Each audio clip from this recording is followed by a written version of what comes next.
Hey there, listener. Welcome to the Deep Share Podcast.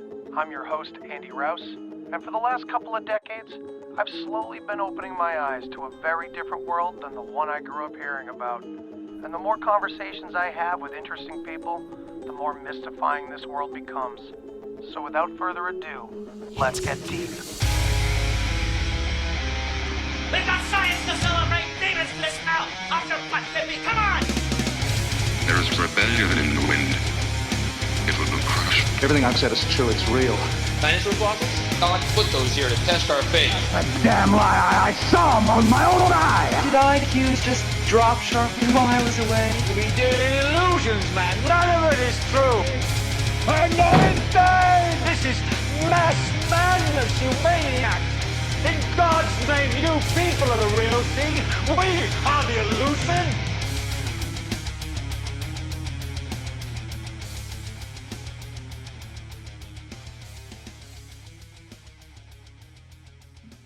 Welcome back to the Deep Share for a part 2 with John Klyczek. How's it going, man?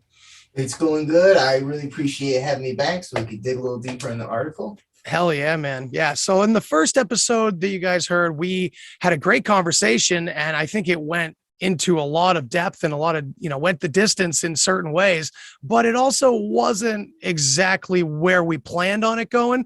So we want to go more into Barbara herself on this part too. So this, this is going to be released the same day. So everybody will, get all the information at once. So, but yeah, just to recap, or in case someone's accidentally catching this one first, John, why don't you give a quick brief intro on, who you are and, what you're all about. Okay, cool.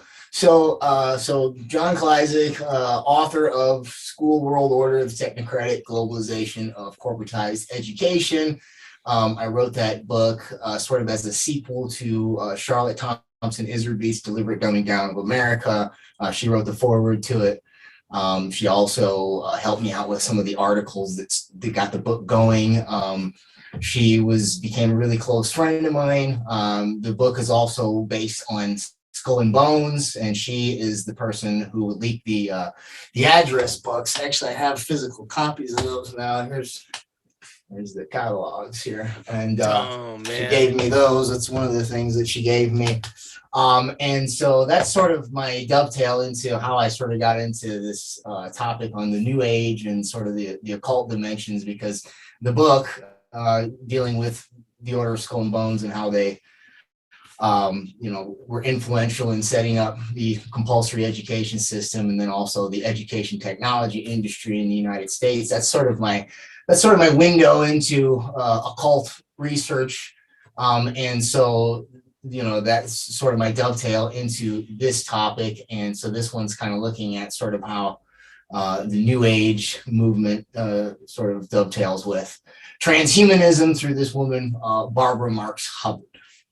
Yeah, and I think I mentioned to the audience on the previous installment that I had never heard of this woman before, and it's just crazy that someone who, like me, who's been interested in all these topics for so many years, it's like she just slithered somehow in the shadows, because it's unbelievable what your article puts forth about her influence and where she comes from and all of her influences before her. So let's definitely dig into that, and like, who is this woman really, and where's she coming from? Okay, so we're talking about Barbara right now, yeah? Yes. Okay. I was still thinking Charlotte for a second. I'm sorry. No, it's okay. She's on my mind. She passed away not too long. Yeah. So Barbara Marx Hubbard. Okay, so sort of a general overview. So she's the heir to the Louis Marx Toys fortune. Okay, so sort of independently wealthy, very big influence in the Democratic Party. Actually ran for vice president under Walter Mondale in 1984. She's a co-founder of the World Future Society. She also set up something called the Foundation for Conscious Evolution, and she did that with the help of Lawrence Rockefeller, who is one of the Rockefeller brothers. He's got, I think there's 4 or 5 of them. So it's Lawrence, John D. III, Nelson, and then Winthrop. So I guess it's four of them. And so she's Rockefeller funded, influenced by the human potential movement, which she later sort of branched it out into something she called the social potential movement. And that she had some connections to the Esalen Institute, was mentored by Abraham Maslow, who was the sort of the founding father of humanistic psychology, positive psychology, transpersonal psychology, etc. And was also heavily influenced by, she met Maslow, was directly mentored by him, Pierre Teilhard de Chardin, who was a Jesuit priest who had a lot of writings that promoted eugenics. Never met him, but she was heavily inspired by his works. And then, and later on in life, she partnered up with some people at Singularity University, which was set up by Ray Kurzweil in partnership with some other transhumanist folk. So that's a pretty good overview of sort of, her general background, and then also, some of the things I covered in this article. So let's for the audience and anyone who's not familiar with the human potential movement, all these terms, of course, they always love to use all these super positive terms that are attractive, of course, and sound righteous. But let's dig into this human potential movement. Can you tell us more about it and the possible roots of this thing? Yeah, so it stems out of Abraham Maslow's humanistic psychology.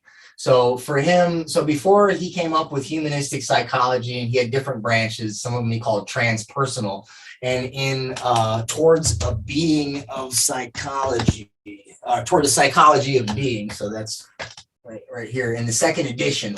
In the foreword, and I quote from it in the article, he literally calls it transhuman psychology. Okay, so he says that would be the fourth wave. So the first two waves would be your psychoanalytic and your behaviorist. So psychoanalytic is like Freudian stuff. It's all about trying to get to what's motivating you at the subconscious through what they call the talking cure.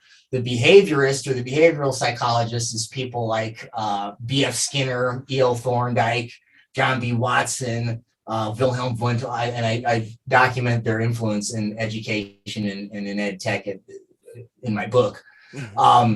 Actually, E.L. Thorndike was another mentor of Maslow himself. So Maslow sort of combined, the behavioral psychology and the psychoanalytic psychology, and then he came up what he called those the first and second forces, and he came up with this third force that he called humanistic psychology, and then later he said that would lead to a fourth branch called transhuman psychology. And so what's different about humanistic psychology is that in the other two, the behavioral and the psychoanalytic, it's largely about pathologizing, right? It's like, what's wrong with you, and let's fix what's wrong with you. And he's like, well, psychology should be more like positive or proactive. It should be like how to sort of help you achieve what he called like peak states or self-actualization. These are terms that he came up with.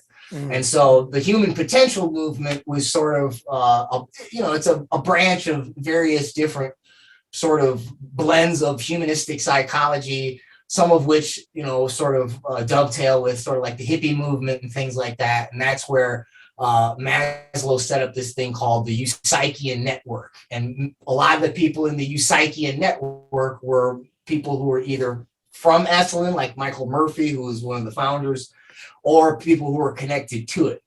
And so Esalen would be like one of these retreats that was heavily influenced by the human potential movement. And you would go there and maybe do like psychedelic stuff, or maybe like meditation, or some sort of like group yoga, therapy. But the whole idea was finding to become your true self, like reach your higher potential instead of, pathologizing. And then, the whole human potential movement would later be like sort of corporatized through like multi-level marketing, like Amway and stuff like that. And then it would you'd find it in like some of these cults, like the Nexium cult. And there's other blends of it, like EST,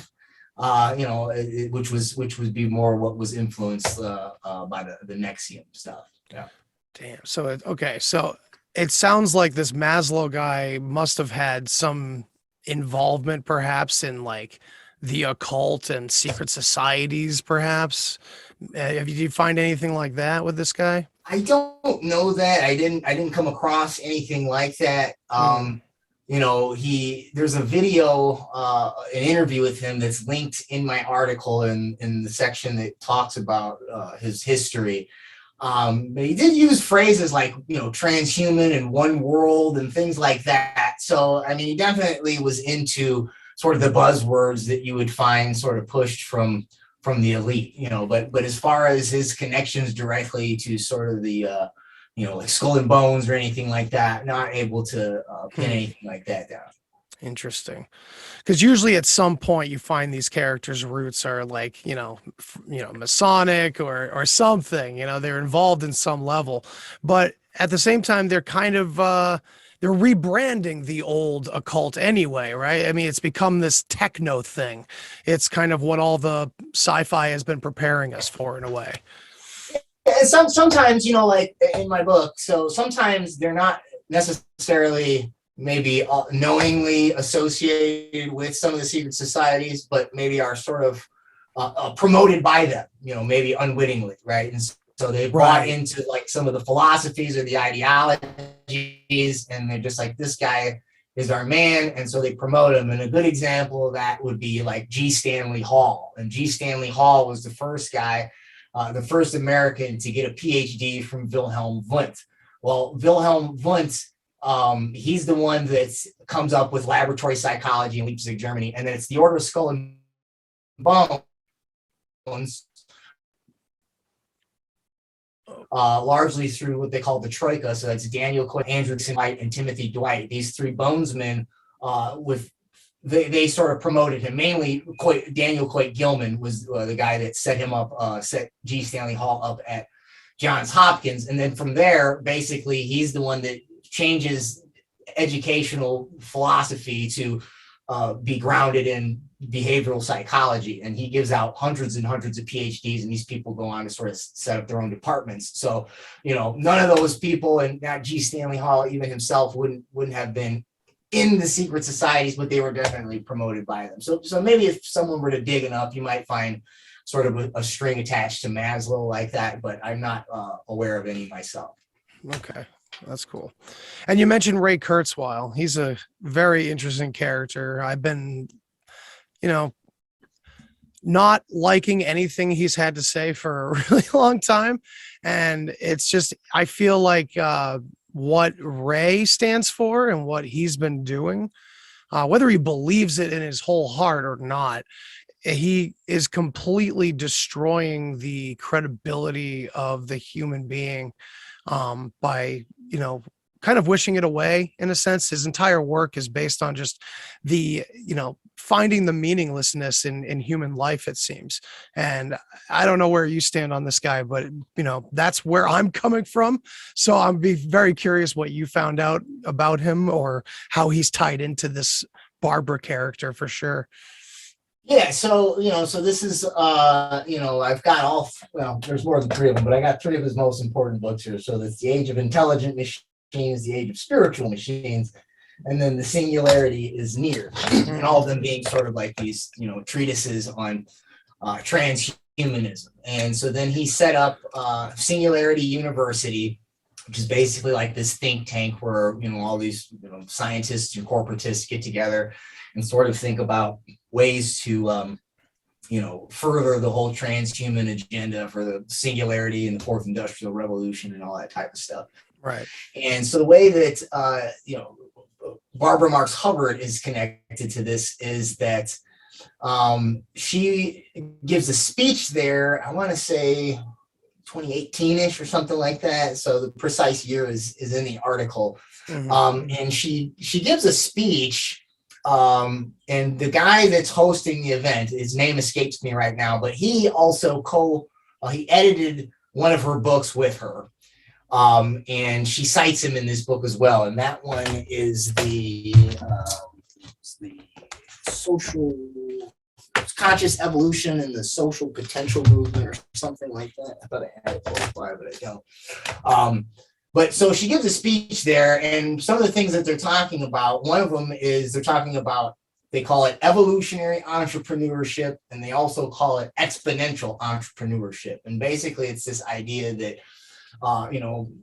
corporatist entrepreneurs are going to be at the helm of furthering what she calls conscious evolution.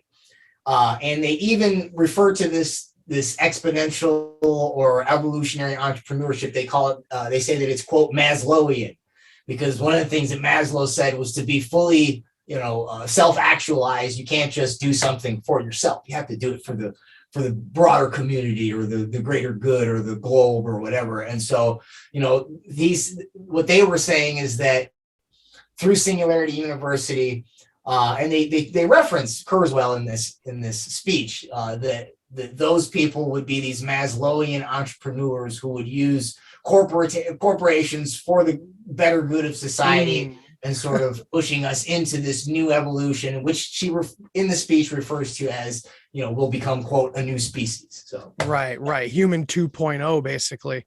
And it's funny too, because like this idea of being less selfish and more selfless and giving back to the greater good is like literally the Jesus message. But how do you get from that, do unto others and all the Jesus stuff to these characters that just remove Jesus entirely? They remove all the goodness of like this philosophy somehow underneath what they're really and with what they're really doing. It's just bizarre to me that they are able to get away with it.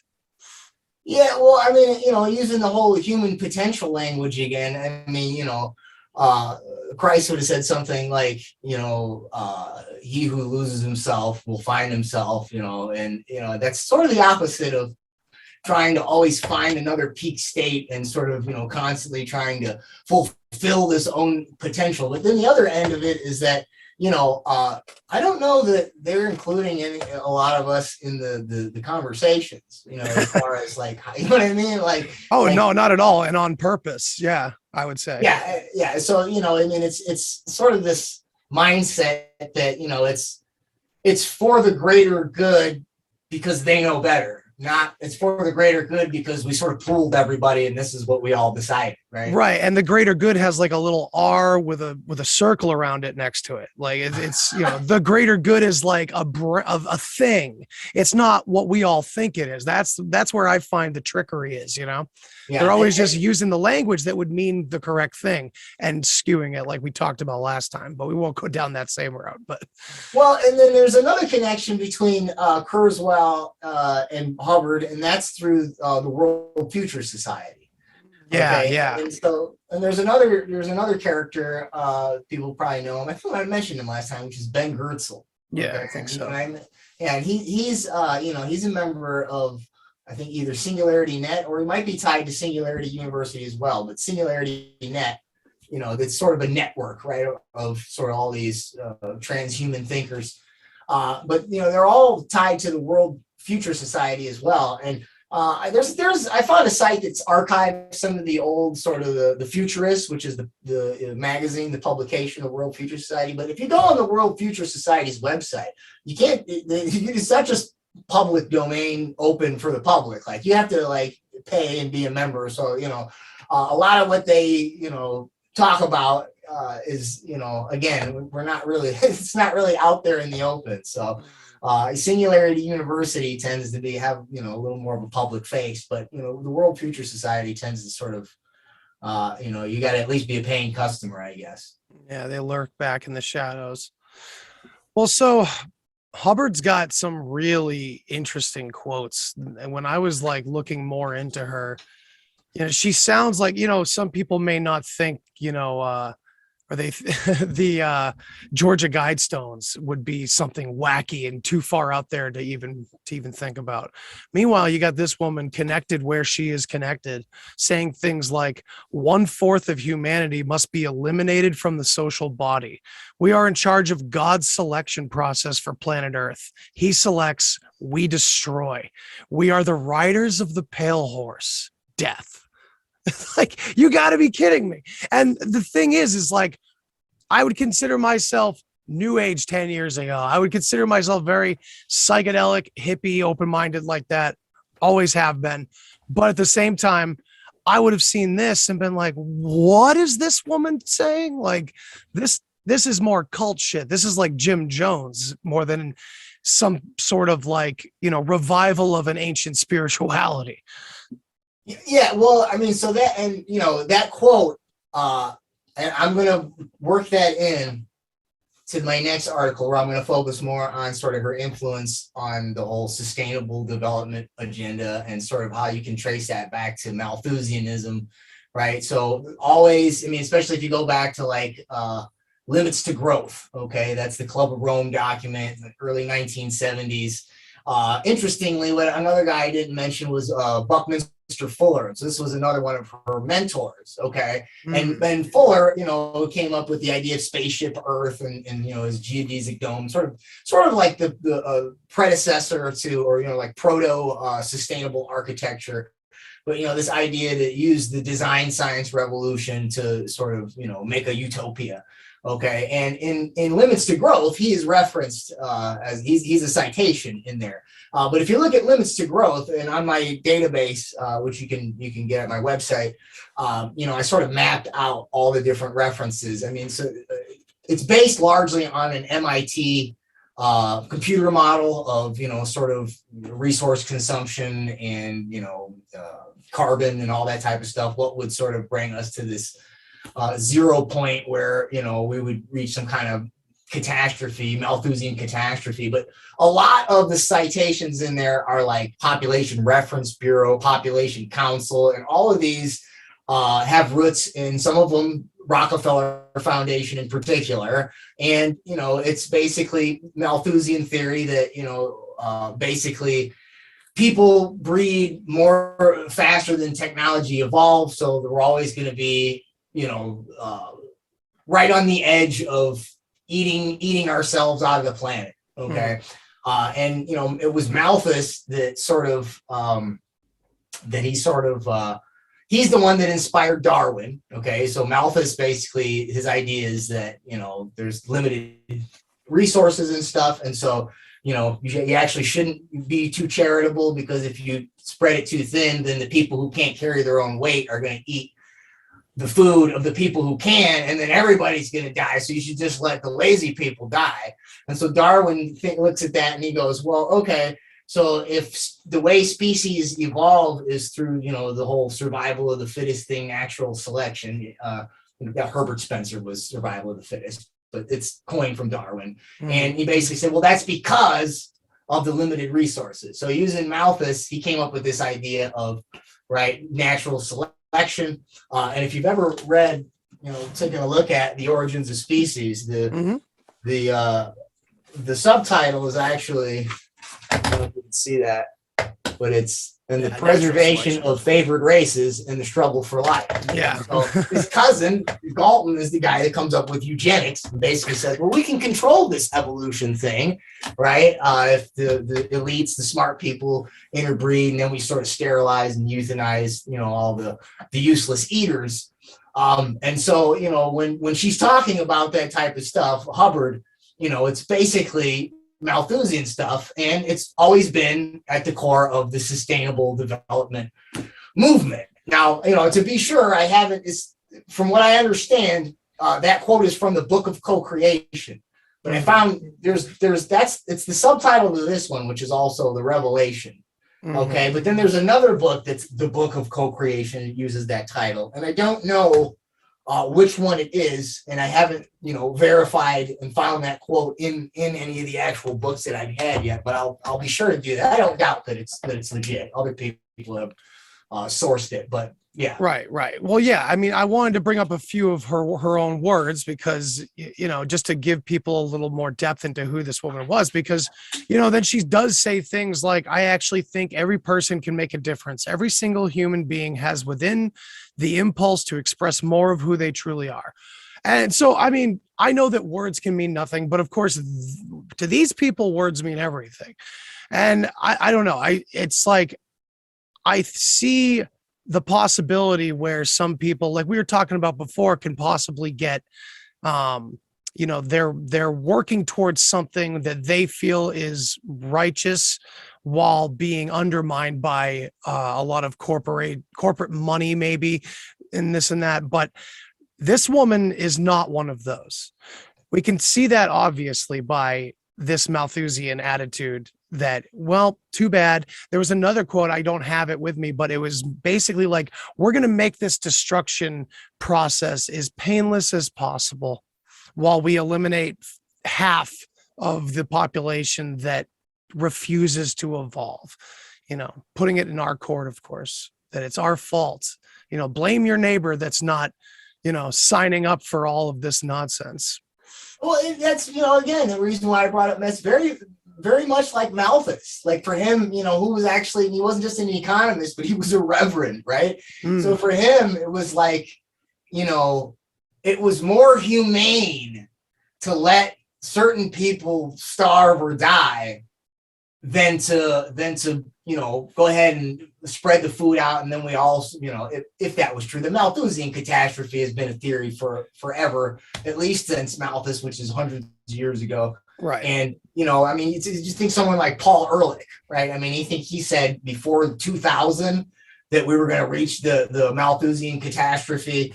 They certainly, with all these, now with the price hikes on everything and supply chain, there's certainly, I think a lot of it's, sort of artificial scarcity at this point, but they're really trying to make it seem like we're getting to that point. But other than that, they've touted that theory over and over again. And, Hitler said similar things when he talked about, everybody knows about what he did to the Jews, but he really started off with, people that we would say today are like on the spectrum as far as, the autism or some other, mental handicap or something like that.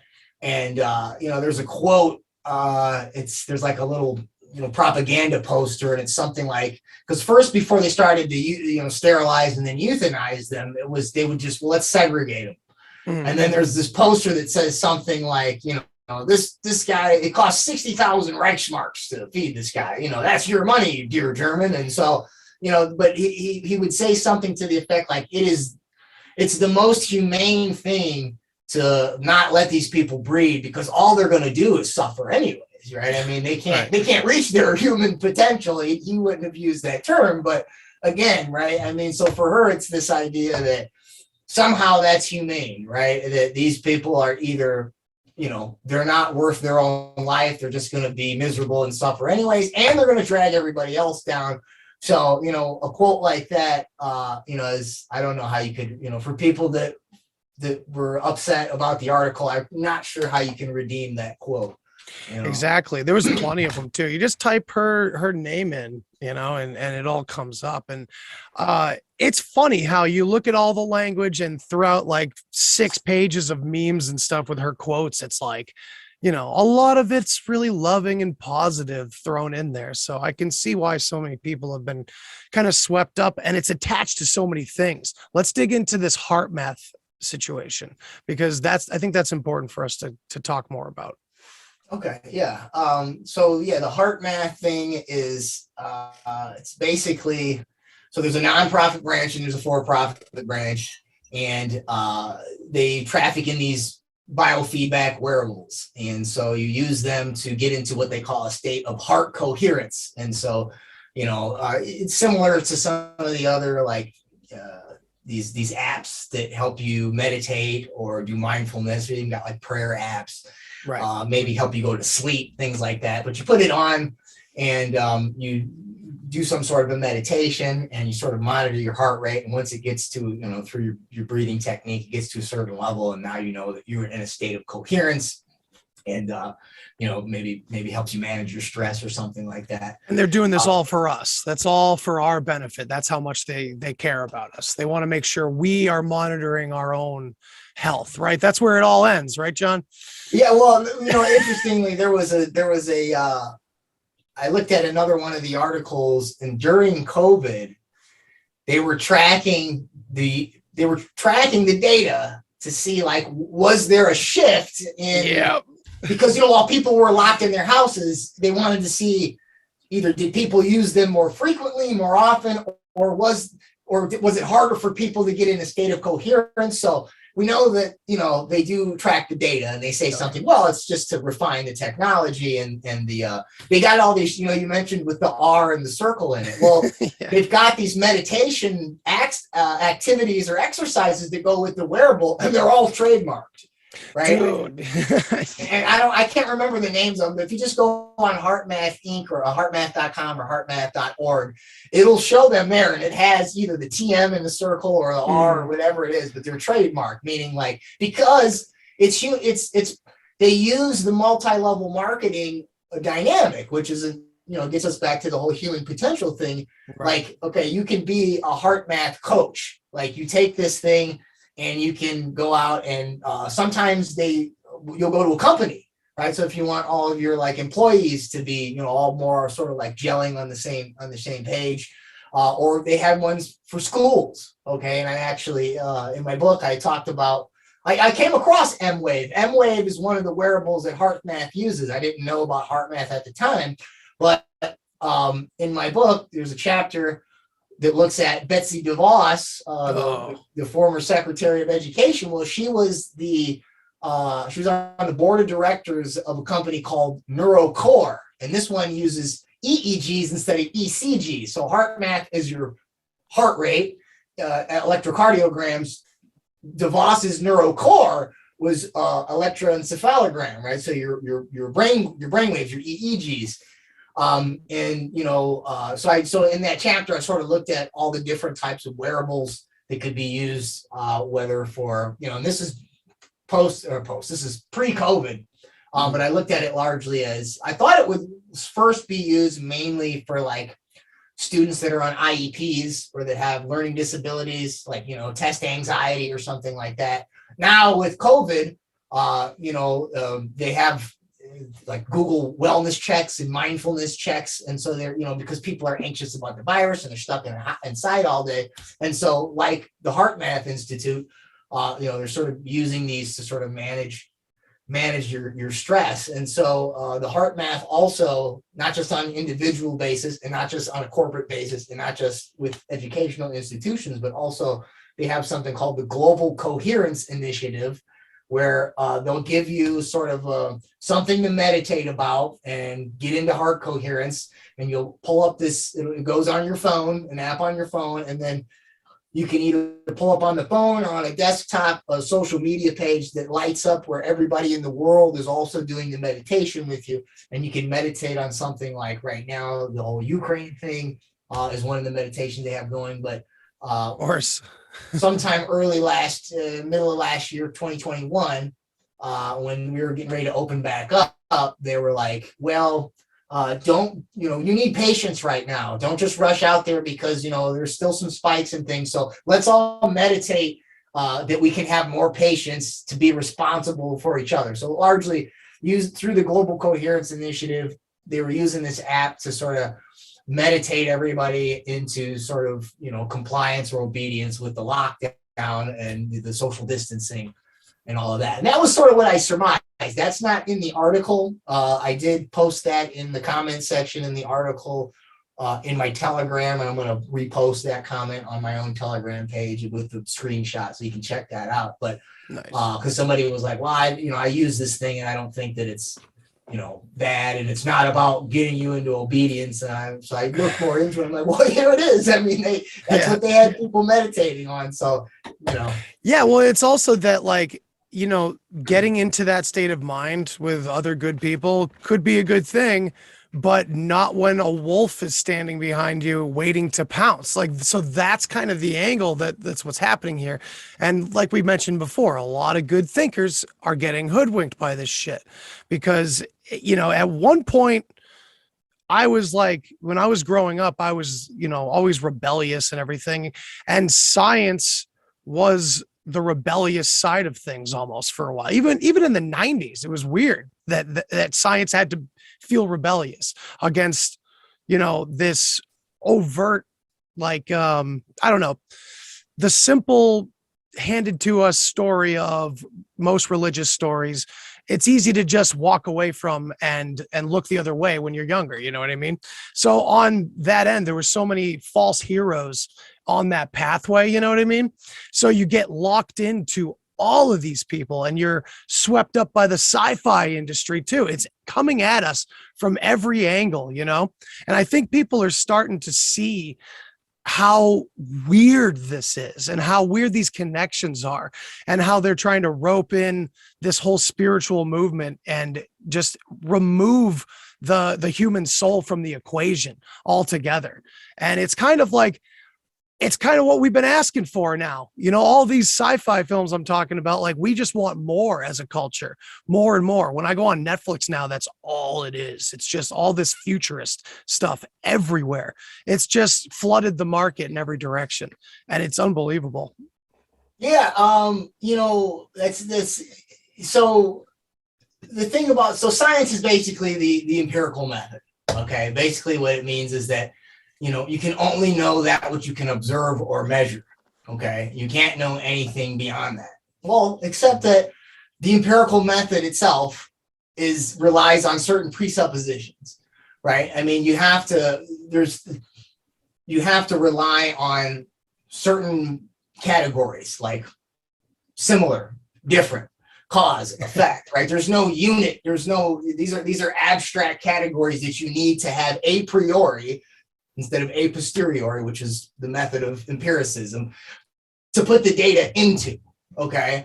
And, there's a certain point at which data, if you measure and measure and measure and measure, like, it really actually becomes super abstract, right? So it's something real simple as like Zeno's paradox, okay? And Zeno's paradox was, this was a pre-Socratic philosopher who basically, surmised that there's no such thing as distance.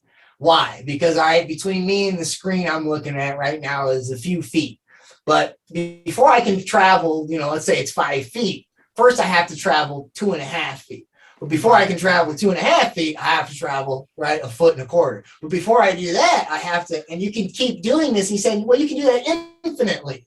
So if you can do that infinitely, then you could say there's an infinite unit of measurements in between this finite space, which would suggest that it's not there. And then if you get, you can sort of see this paradox sort of reflected in like quantum mechanics, right? And so the idea that, a subatomic particle can be in two places at the same time, right? Oh, yeah. But also fractal geometry as well. Fractal geometry as well. It just goes on forever. Right. You can spread smaller and smaller, right? And so, but at some point, you have to believe that there's something there.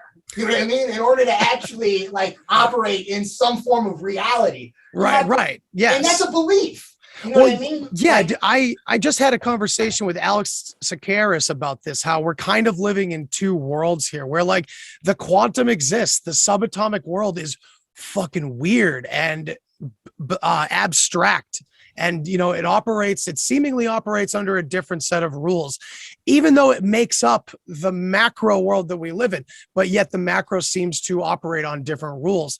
And it's like, yeah, I think this spiritual shit that they're mixing with the technology, maybe a lot of what people are buying into is that they're getting things confused, because sure, all this stuff exists on possibly like maybe connect the quantum level to cognition, or, how the mind can transport itself back to the past and face traumas to heal the present person and create a different future. You know what I mean? So mentally we can time travel. Mentally, this quantum thing is a real part of our lives. But at the same time, they're trying to kind of use those principles that, if it's mental and possibly spiritual, are pretty near and dear to our heart. And they're using it to bring on this technological, physical, material thing. You know what I mean? Does that kind of add up? Well, yeah, I think you're kind of going where I think I was going as well, which is that, right? So you can measure and measure and measure until you can come up with ways to literally interface the cognitive processes of the brain, whether it be biochemical, electrical, or whatever, with a machine. Right. Okay. But you have to have a metaphysics or a reason to do it. In other words, you have to believe that there's a reason why. Okay. And so, in other words, like the religious part of the mind, right? So the difference between ontology and axiology, meaning ontology, like what is, what exists, and then axiology or ethics, like what you ought to do, right? So just from what is doesn't equal what you ought to do. And what you ought to do, again, is based on what do you believe, and it has to do with something that's presuppositional in terms of, you know, a moral code, right? A divine code. And you can't get rid of that part of the brain, so you have to replace it with something, right? In other words, in order to get people to accept having machines hooked up to their brain, you can't just prove that you can do it. You have to also come up with an ethical system as to why you should do it. And if you go with, you know, classical Christianity, for one example, right, it's not compatible, right? No. So you're going to have to replace it with something else, right? And, you know, Aldous Huxley or Julian Huxley talked about this, and so did Aldous. And by the way, Aldous was the guy who coins the term human potential movement. He was highly influential at Esalen. Okay. And but his brother Julian was the first director general of UNESCO.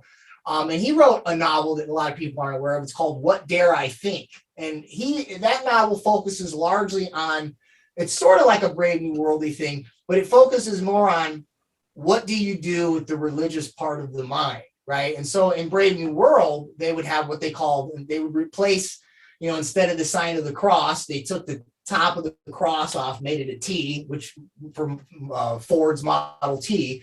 And instead of, you know, going to church, you went to solidarity service. And instead of the Eucharist and the body of Christ, you ate soma, right? And you got really high and had a sex orgy. And then you would feel the greater being, which was, you know, just sort of the collective of the energy involved, right? But what he's talking about here is that, and what he's alluding to is that, you know, you can have, you know, chapter 1 is all about the eugenics or how they engineer the people. Chapter 2 is all about the psychology, how they condition the babies, you know, and then 3 is how they, you know, manage sort of the population with Malthusian belts and stuff like that, and pharmacological stuff.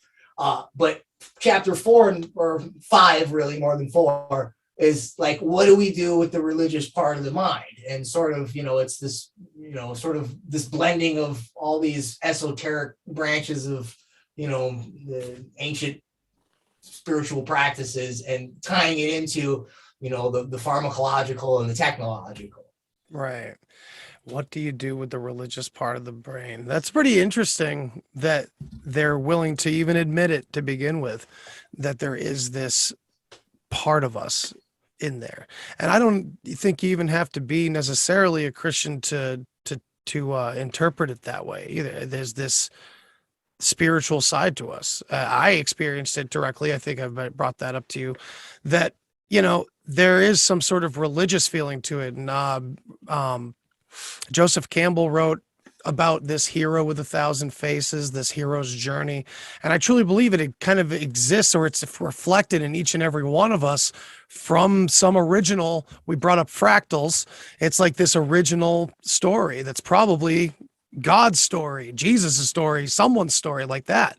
So it's pretty intense how these people have the gall to literally just replace all of it. And I think it's coming apart at the threads because of articles like yours and others like this. I think we're moving towards a place where people are going to have a better understanding of who these folks really are and what the agenda is behind it.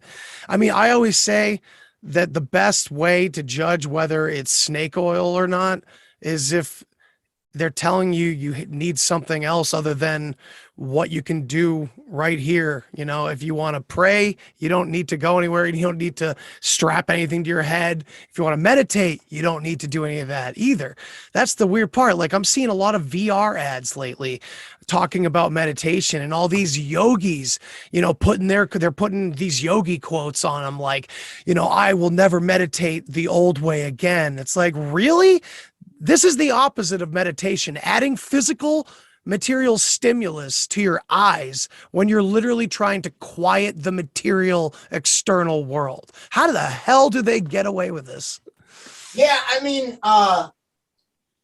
and this isn't me agreeing with it, but I'll explain to you exactly what they would say, because I've read them enough and I know how they think. And they won't talk to me, so please, yeah. It's like this. So you can do a meditation with a bell. Ding!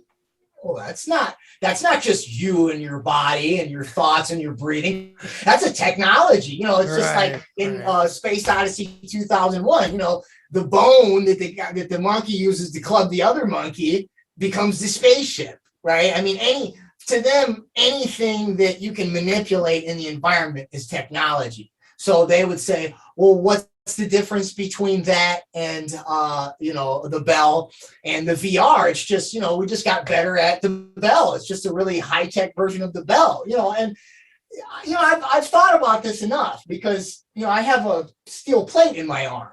I broke my arm when I was 13. So now technically I guess I'm not part machine, but I'm not all organic, and I don't have computers in there, and it's not, changing the way my biochemistry works. Not yet, no. Like thank God. But see, what they would say to me is, well, where do you draw the line? Right. How about a pacemaker? Does that make you a robot? How about, I had a friend who passed away and he had seizures. And so, they've got brain-computer interfaces that you can swipe and it can stop you from having an epileptic episode, right? And, if he was still alive and he wanted to get one, I mean, who would I be to say, you're pushing us over the edge, because you're furthering the agenda. I mean, it's an interesting philosophical sort of conundrum as far as there's this cliched sort of thought experiment about, the guy's got a boat. And, he replaces one piece, replaces another piece, for a few first several pieces, it's the same old boat with a few new pieces. But if you keep doing it over and over again, the old boat is gone. Right. And so, I can't say exactly where the line draws. There certainly is one, but, they would say something to that effect. And that's why, with the whole idea of, so I think there were some people, I think we talked about it last time. There were some people that were like, well, as a Gnostic, I don't believe that that we're supposed to be detached from the natural world, that we're not supposed to, we get to that state without using technology. But, if you think about someone like Hubbard, there's not a very thick line between Darwinian evolution and cosmic consciousness evolution, right? Mm-hmm. It's just the difference between, is one more material or biochemical and thereby eventually technological, or is it sort of electronic or electrical or intellectual, right? But I mean, if you really think about, there's a place at which the biological and the intellectual, and therefore the energetic and the physical, right? I mean, this is totally empirical, right? This isn't even just talking like esoteric. Like there's a point where the stuff overlaps. So to talk about evolution in any way, going towards your human potential, or as Maslow would say, your transhuman potential, it's to get back to this idea of what is the ethic and why should or should we not go down that route. If you adhere to any sort of belief in evolution as sort of the metaphysic or the purpose of human existence, it doesn't matter if you're talking about consciousness or biology. It's gonna come together with technology, whether you like it or not. Yeah. It's kind of like the crescendo that McKenna would kind of allude to. It's definitely cyborg. It's always cyborg. It always has been. And to do with your, where's the line drawn? I would say that mentality that they're pushing, you could expand that to nothing matters, that everything is nihilism. That's literally what's hiding behind statements like, well, where do you draw the line? There doesn't need to be a line because nothing matters, which is really bizarre when they're trying to come at this from a very humanitarian perspective. Especially, and think about just going way off onto a different branch entirely that we won't go down, but just to mention the fact that there's been plenty of articles mentioning, putting mRNA into seeds, into like mass seed production, or into foods that you can buy at the store out of vegetables and things like that. So it's like, even people trying to eat healthier perhaps are going to be trapped by something. It's unreal. They're going to remove nature when they're trying to say that they're going to save nature from us. it's just ludicrous. Well, it's interesting, that you pointed out this idea that sort of underlying it is nihilism, because Nietzsche was basically the guy that sort of popularized that idea, right? Yeah. And he's God the guy that also said, coined the term "God is dead." And a lot of times people hear that and they think that he was like, "Hey, God is dead. We evolved," and it was not what he meant, right? I mean, I think it's the Thus Spoke Zarathustra. Basically he's lamenting that, the Judeo-Christian values, right? That, the metaphysics of, what the old Western world was built on, the golden rule and the belief in God and natural law and all this type of stuff, that without that, we didn't have a foundation, and that it didn't matter. Now, his solution was, I'm more of a Kierkegaard guy as far as those two are concerned, because they're very similar, right? Yeah. Except that they sort of go in two different directions, right? Kierkegaard tries to say, well, that as much as we can't actually, we sort of crossed this Rubicon where in our epistemology, we can't really go back, or we can't know or believe in and have the same faith that we did. But we still have to, what he would say is, take that leap of faith, because if you don't, you sort of go where Nietzsche went. And that was like, it's just the will to power, right? It's just basically, your morality is your ability to exercise your will. Well, if you do that and you don't, and there is no moral compass, there's basically no right or wrong. It's not just that there's no meaning, it's also that there's no right or wrong. If there's no right or wrong, all that's left is desire and power, and that's nihilism. But it's, and if you follow that to its logical extent, what you end up with is not transhumanism, but what they call posthumanism, right? And there's only one other way that we use the root of that word, and that is posthumous, right? Or posthumous, meaning dead. Right? And what's interesting, I think we talked about, the Gnostic narrative, or rather, and it's also the biblical narrative, but, in two different directions. And it's the apple story. Right. And if you go to in the Garden of Eden, the serpent gives Eve the apple, and she says, "We can't eat that because we'll die." Right. And he says, no, he just doesn't want you to eat it because he knows you'll be like him. You'll be your own God. Well, I mean, this is bringing us full circle, right? Sort of the will to power, or the tree of knowledge, the will to knowledge, and knowledge is power, right? Is sort of this trajectory to get rid of the foundation of God, to try to become your own God. But, right, if you believe what God said, not what the serpent said, and this is what we're getting at right now, maybe at some point you'll feel really powerful, but ultimately you're going to destroy what it means to be a human being and humanity itself. Right? Yeah, I like that. It kind of brings us back home, because it's, this is a human experience we're having, regardless of our beliefs of what's going to happen posthumous to us. This is a human experience we're having. And I think I mentioned before too, that they're trying to remove that human experience. You take their transhumanism far enough down the line where there is no line. It's not just a plate in your arm or anything like that, or your leg. It's everything. It's eventually bodies just drag us down. And then we can mix that with quantum physics says everything is really empty here.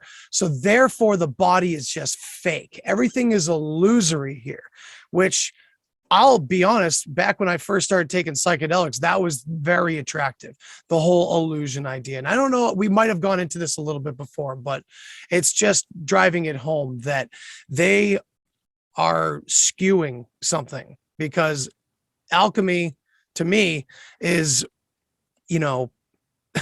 kind of combining this spirit and this matter together to have this experience with each other. And the fact that they're like trying to use that, but eventually they're going to try to take away the body. I mean, if you take it far enough down the line, at least, if you let them go where they want to go, that would be the best thing for them. Like literally the Matrix, where we're all just in fields of batteries, right? I don't know. I'm kind of going all over the place, but it's like, I'm also thinking Elon Musk here is this weird, unique guy, right? He's the only one that's elite and powerful, but he's preaching more babies, right? And everybody's like, oh yeah, he's giving everybody so much, he's giving them so many examples of how he's the good guy. He's like this hero that's going to save us from both sides of this evil battle that's going on, right? Yet he wants more people on the planet. That to me just says more batteries, because he's already doing the Neuralink shit. Like he's putting a global satellite system in place to link all that shit. You're talking about the wearables. It's all going to line up, is it not? If we allow it to happen. Yeah, I mean, well, so, you know, in my book, I said there's basically a trajectory to full-blown transhumanism, right? And, you know, so you start with, I think, we might have mentioned something, but, you know, you start with ubiquitous screen time, where basically, right, most of my interactions these days are through a computer screen. Okay? Right.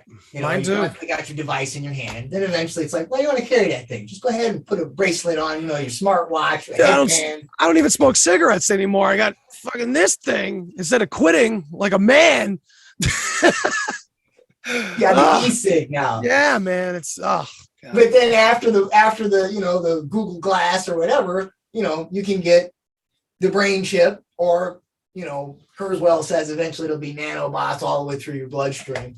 And instead of having to, you know, use your VR goggles, you could just like have a fully immersive experience where you're not just seeing yourself in this metaverse, but you can like feel the things in the metaverse. And it's not, you know, what you're saying isn't really, it sounds super out there, but like, you know, there's a dovetail as well with, you know, there's all this new stuff on identity, and a lot of it dovetailing with gender identity, right? And it's what I identify with. That's reality, is what I identify with. I am God again. It's taking that, yeah. And so then, you know, it also dovetails with a philosophy that's called Deconstructionism, right? In other words, you know, without getting too jargony and too into the weeds with it, basically it's this idea that words don't ultimately refer to anything objective. They only refer to the subjective things that you are imposing on the experiences that you have, right? There's nothing authentic about it, right? All that's to be belied underneath your use of grammar is your subjective perception and your subjective will. There is no objective truth or reality that you're actually using logic and reason to sort of talk about rhetorically. Okay. So basically what they mean is that everything is a text, right? Like even the stuff you can touch is a text. Well, a text is just a symbol or a code. Okay. And so is data, right? And so if you're in the metaverse, right, you have an avatar, and that avatar is basically the composite of a bunch of different data points or codes, right? You know, numerical symbols, basically software grammar, right? Well, if in the real world, all I am is the words, the grammar that I use to identify with myself and maybe the things that I think I experience around me, what makes me identifying with something in the physical world more real than me identifying with my avatar in the metaverse, right? Like if you take that philosophy, and this gets back to the whole idea of like moral or ethical and metaphysical foundations, like is reality real, or is it all just subjective, and is it just will and desire? Well, if it's all of those things, right, and the way that I identify doesn't matter whether or not it contradicts with something that's observable or measurable or, you know, somehow experienceable in reality, then that means that, you know, why wouldn't you spend more time in the metaverse, right? Especially if you're not happy with the person that, you know, you experience yourself as in this world. Which they're promoting people to consider about themselves. They're promoting that attitude constantly. Yeah, you know what I mean? Like, and so, you know, I've often thought as well, you know, in my book, I talk about, you know, the way that these education technologies, basically, they're going to data mine all these different algorithms, your thinking algorithms, your feeling algorithms, through all these different types of applications, adaptive learning software, social-emotional wearables. Okay, and they're going to come up with a social credit score. And then they're going to say that, you can do X, Y, Z. You, based on your data, you have to be this job or that job, or maybe you have a short range of jobs you can pick from, but you can't go on to be a university professor or, an Elon Musk or something. You're going to be some sort of a button pusher or a lever puller or a mouse clicker.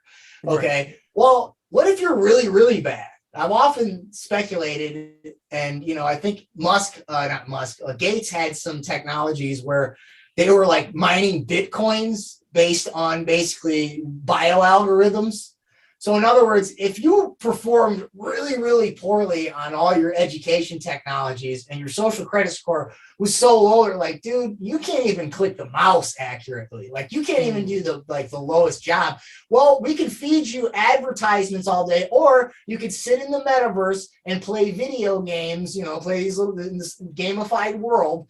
And we can just data mine a bunch of psychological data from you, basically how effective are our ads and our different types of propaganda. And that would be, in effect, like what you're saying, you would be a battery, right? You would basically, you wouldn't actually be contributing anything in terms of producing anything like, in the economy, right? But you would be, we could at least get something valuable out of the data we can mine based on just, your video game experience in the metaverse. And you probably know that, the World Economic Forum, they recently just said, they want to have a hand in sort of building the metaverse as the, sort of internet 2.0. Right. So, And it's like, I was waiting for that anyway, their interest in VR and the metaverse. And my God, that hits a very sensitive place for me because I've been a video game fan my whole life. You know what I mean? I love that stuff.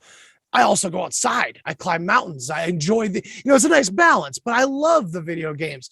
So in a way, it's like, well, I want a VR thing, but at some point or another, you're not going to be able to just buy a headset and play some video games and then go put it down.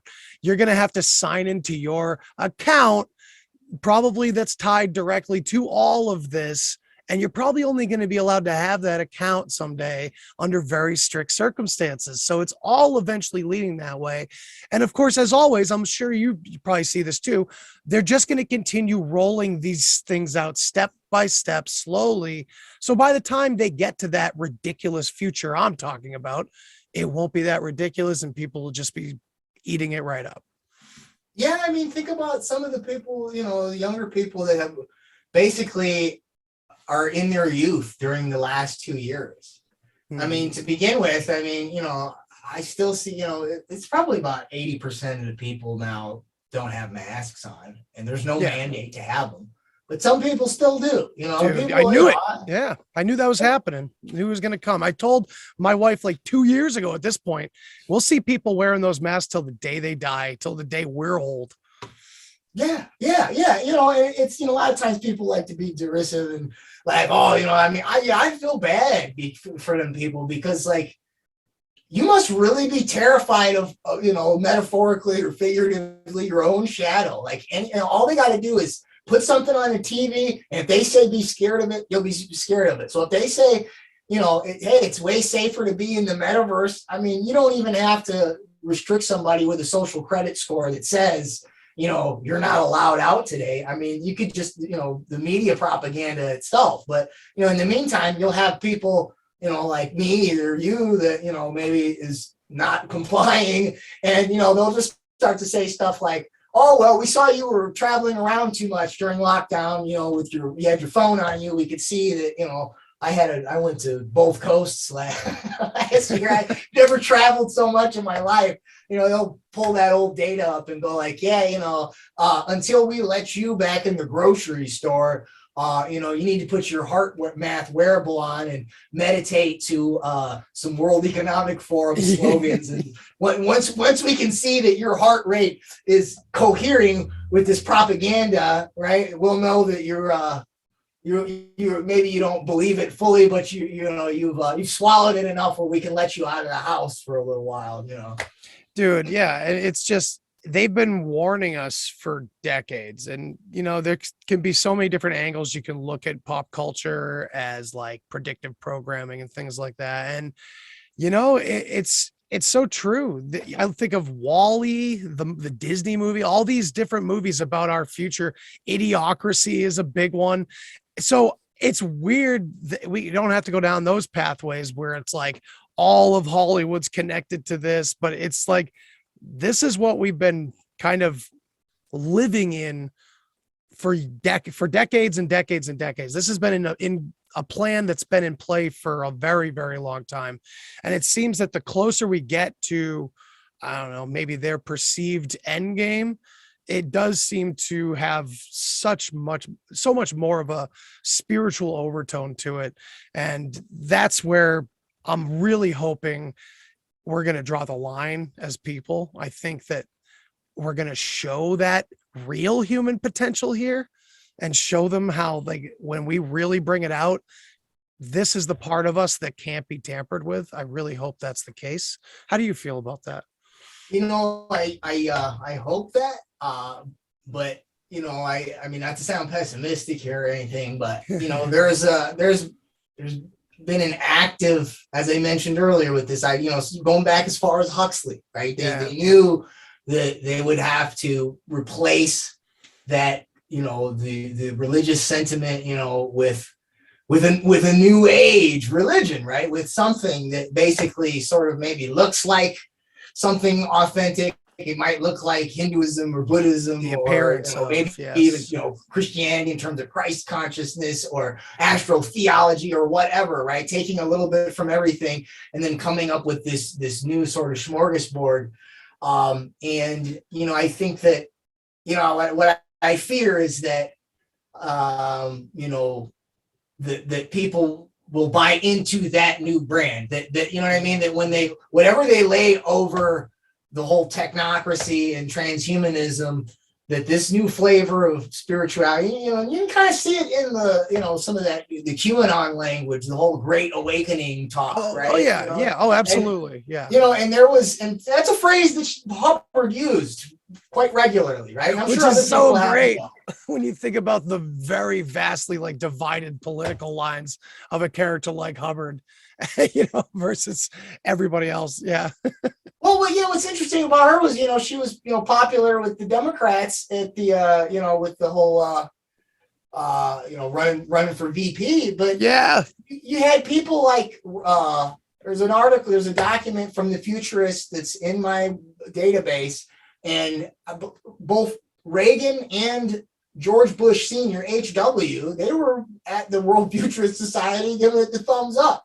There it is. And so, I mean, you know, it's one of these things where, you know, like you see at the whole, you know, with the, you know, the January 6th thing, you had the QAnon shaman. Right. Know? And so, you know, I mean, so, you know what I mean? Like, so definitely, like, you can see where there's these faux, you know, spiritual movements, these, you know, these new age flavors of the month that are in line with it. And, you know, I mean, that's one of the reasons why I you know, have become, you know, a classical Christian in the sense that, you know, I mean, because, you know, I think it's easy to slide into that. I mean, when you start getting into mysticism and sort of trying to get to the next, you know, this other transcendent consciousness state, that, right, you're sort of going towards this human potential, and then you're sort of, you know, leaving yourself a little more open to it, right? And so I just, you know, I hope that, you know, across the board, you know, people don't slide into it. And, you know, there's people all across the board that, you know, don't want to go with that whole thing. But I do think they have something that will feel spiritual, and you know, that goes along with it. You can kind of think of a lot of these earlier cults, you know, as sort of like beta tests. Scientology. Well, no, just sort of getting people to believe in, you know, sort of running the human potential thing as a beta test on its own. Okay. And now all you have to do is just affiliate it with the new technology, right? And basically say that the technology is, you know, like I said, it's, you know, it's just like a fancy meditation bell. You know what I mean? That's all it is, you know. And if you're bought into the idea that, you know, you're transcending and you're going to the next level, you know, you're sort of shutting off your rational mind in a lot of ways. Right. Yeah. Oh, I was just going to say again, there has to be that balance, because there's a reason why the logical mind is here. Along the left and right brain is here for a reason together. You know what I mean? And again, they're going to try to throw out the baby with the bathwater. And yeah, maybe you're right. Maybe pessimism, realism, it's not looking too good, but maybe we just don't have to, if we're not the types to bend the knee, then we're never going to be. And there's going to be people like us forever, just as there's going to be people bending the knee. So I guess get ready for Road Warrior, get ready for Cyberpunk 2077. If you haven't played it, play it, and just, choose the nomad character. He's the one that's not allowed in society and gets in trouble whenever he shows up into the mega cities. So that's where we're headed, man. So yeah, everybody gear up, right? Yeah, I've had friends that just say it's coming whether we like it or not. We don't have to take part in it, just start homesteading. They're like, yes, they crossed the finish line a long time ago. Just start homesteading. Most people don't even want to hear what you have to say. I that's not me saying that, but I've had friends older people that have been in this battle for way before I was even thinking about it, and they're just kind of like going back to even 9/11, and they're like, it's you're maybe the best thing you can do is sometimes I think about conspiracy theory, if you think about it, is very it's in a lot of ways it's like you're always looking for the secret. Right? There's always the next thing, uncovering something all the time, right? It really, in a lot of ways, it takes you out of being human, right? It takes you out of just spending time with your friends and family and sort of just being a moral person, right? And so that's probably absolutely why, you start at, okay, well, my family's important to me. What do I need to learn? What do I need to find out to make sure everything's okay? And then you go all the way down, but you got to remember to come back out the rabbit hole and go back to your family, and stay out of the rabbit hole. And I don't, of course, I have this show and I like to go down rabbit holes, of course, but at the same time, you have to pull yourself back out of them and realize that all of it is there for a reason. Maybe that goes back to the apple in the garden as well, where knowledge itself along some expansive time frame is not going to take you any closer to home or to God or anything. You're going to know everything, but where are you and who are you with and how do you feel about it? You know what I mean? That's what's important. So maybe that's another way to look at it, perhaps. Well, yeah, I mean, and C.S. Lewis famously he did a little article, little speech on the nuclear bomb, right? Like the fear of the nuclear bomb. And basically, you can think about it in terms of COVID. And I posted it during COVID because he talks about microbes in it. But basically he says something like, if the bomb is going to drop, like let it find us,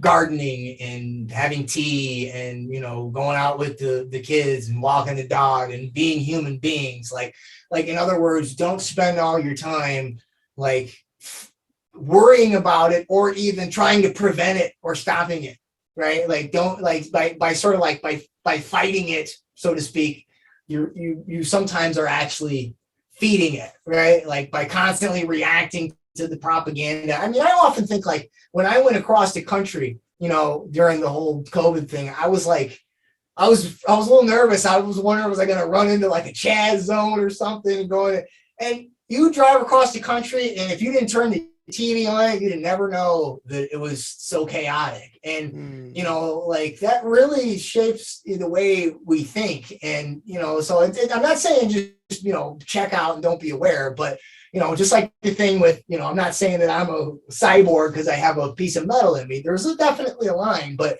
there's a place where a lot of this, alt media conspiracy stuff sort of, it has a tinge of the human potential movement in the sense like you are also the product, right? Like it's not just that like you're consuming the information as the product and you're disseminating the information as the product, but like because you're elevating your human potential through it, right? The multi-level marketing thing, that you are are also a product, right? And so yeah, you're part of the machine. Yeah. And you can think QAnon, the whole thing, like, you're sort of the hero in this, fantasy LARPing game or whatever, right? And so, that's on the total opposite end. But, it's just like anything. It's easy to get caught up in something and not realize that that you've crossed the line. So it's always better to lean farther away from what what is the end result than it is to sort of be complacent.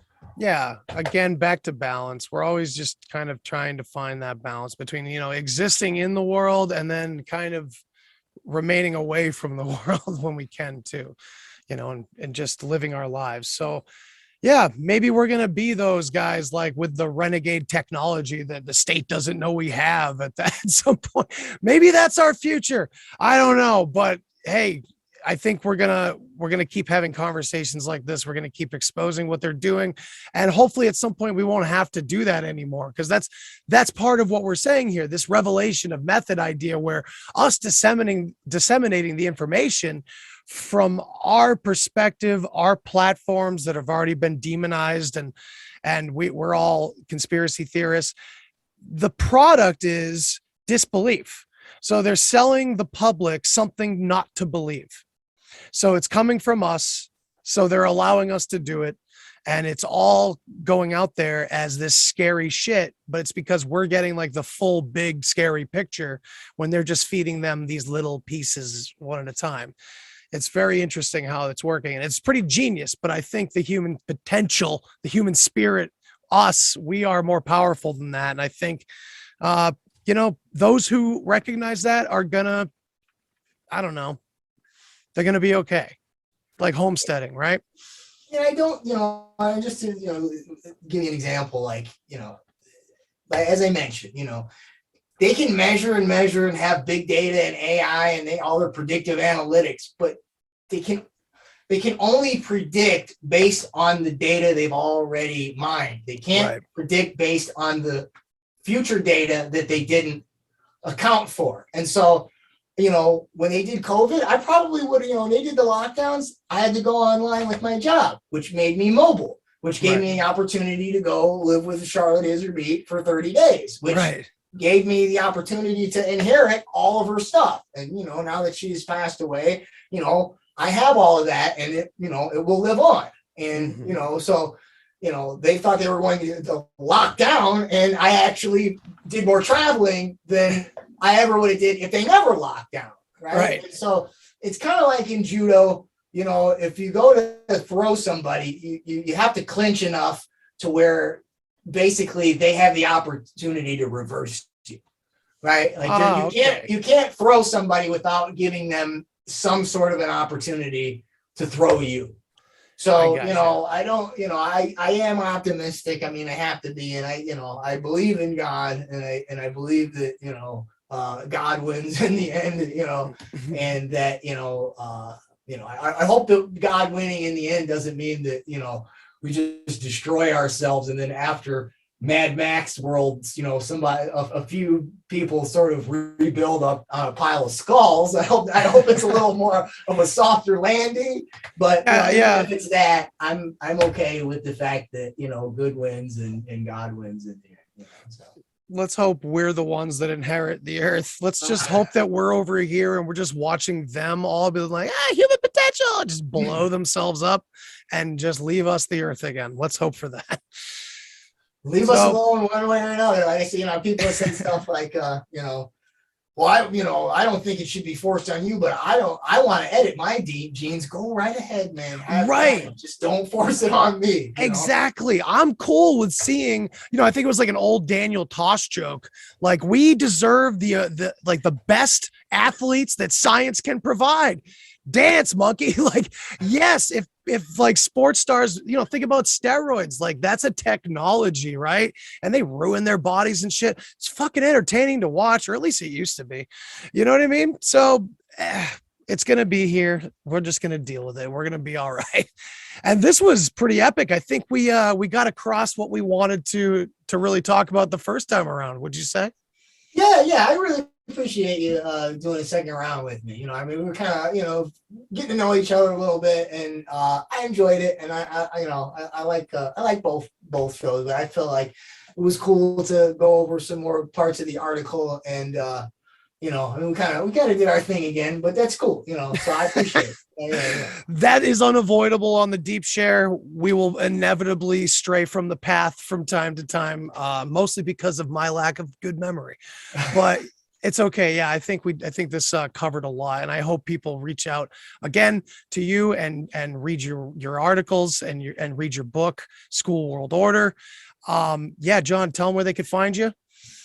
So schoolworldorder.info is the website. You can get the book there from Trying Day. It's on Amazon. I'm on YouTube, BitChute. All of them are either School World Order or Dallas Professor. I'm on Telegram. I'm on Twitter. And that's pretty much it. If you got a little spare change to support my research, and you want to check out these address books and other stuff that Charlotte gave me, you can give me a subscription to the database, which is $5 a month. And I update it every week, so I'll send you an update as far as what did I upload, and with a little sort of summary of what's in there. So that's where you can find me. And if you just want to email me, ask questions, give me feedback, critiques, whatever you want, I always respond. Sometimes it might take me a little while longer than a day or two, but I always respond. So.